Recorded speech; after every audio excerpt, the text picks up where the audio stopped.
बहू, तुमने सब्जी में अजवाइन क्यों डाल दिया? तुम जानती हो ना, मुझे इससे एलर्जी होती है। माफ कर दीजिए मम्मी जी, मुझे तो पता ही नहीं था। निधि, जल्दी से जाकर मम्मी के लिए पानी लेकर आओ। अरे नहीं नहीं जीजू, आंटी जी की एलर्जी पानी से नहीं बल्कि शहद से दूर हो जाएगी। 1 मिनट रुकिए। अंजलि दौड़ कर जाती है और शहद लेकर आती है। लेकिन तुम्हें इसके बारे में कैसे पता?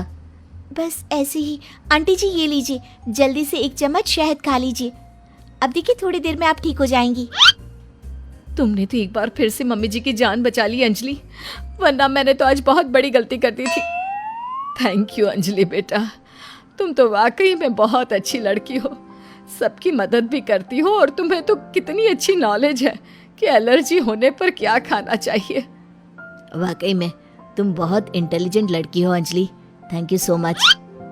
कुछ दिनों के बाद, भाभी मुझे ऑफिस के लिए देर हो रही है। मेरी एक फाइल है, जरा आप उठाकर रख देना।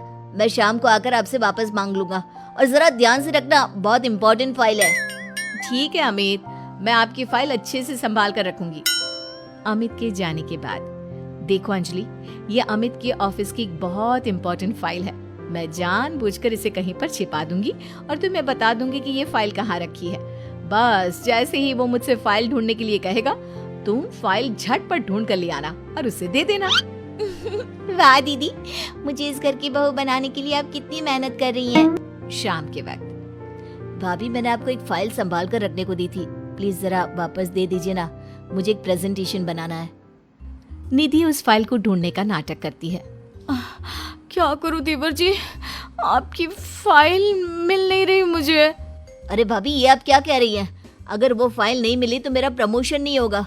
बहुत इंपॉर्टेंट फाइल है। अमित, ये रही तुम्हारी फाइल। दीदी ने ऐसे ही बैठक में छोड़ दी थी और वो काम करने वाली आती है ना, वो इसे उठाकर डस्टबिन में डालने वाली थी। लेकिन सुबह मैंने तुम्हारी बात सुन ली थी तो संभाल कर रख दिया। अंजलि, मैं कैसे तुम्हारा शुक्रिया अदा करूं? तुम जानती नहीं तुमने मेरे लिए आज क्या किया है।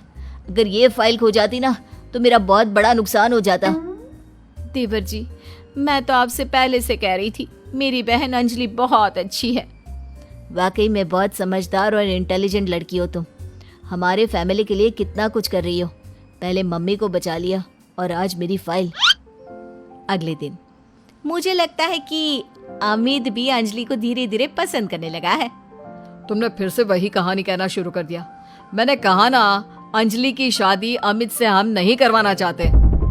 देखो बेटा, तुम्हारी बहन बहुत अच्छी है, लेकिन फिर भी मैं अमित के लिए किसी दूसरे घर की लड़की लाना चाहती हूँ। एक ही घर की 2 लड़कियां मुझे अपनी बहू बनाकर नहीं लानी। मम्मी जी, मेरी बहन ने आपके लिए इतना कुछ किया और फिर भी आप उसके साथ ऐसा कर रही हैं। तुम गलत समझ रही हो निधि। ये बात तो हम लोगों ने तुम्हें पहले ही कह दी थी। तुम्हारी कोशिशें बेकार है। ऐसा कुछ नहीं होने वाला निधि। देखा दीदी, तुम्हारे सब कुछ करने के बाद भी तुम्हारे ससुराल वाले मुझे इस घर की बहू बनाने के लिए तैयार नहीं है। लगता है अब एक आखिरी खेल खेलना पड़ेगा और देखना, उसके बाद सब ठीक हो जाएगा। मजबूरी में मेरी सास को अमित के साथ तुम्हारी शादी करवानी पड़ेगी। लेकिन दीदी, अब आप क्या करने वाली हैं? कल रात को जब अमित ऑफिस से देर से लौटेगा तो उसके खाने में बेहोशी की दवा डाल दूंगी। तुम चुपचाप उसके कमरे में उसके बेड पर जाकर लेट जाना। कुछ करने की जरूरत नहीं है, बाकी का सारा काम मैं संभालूंगी।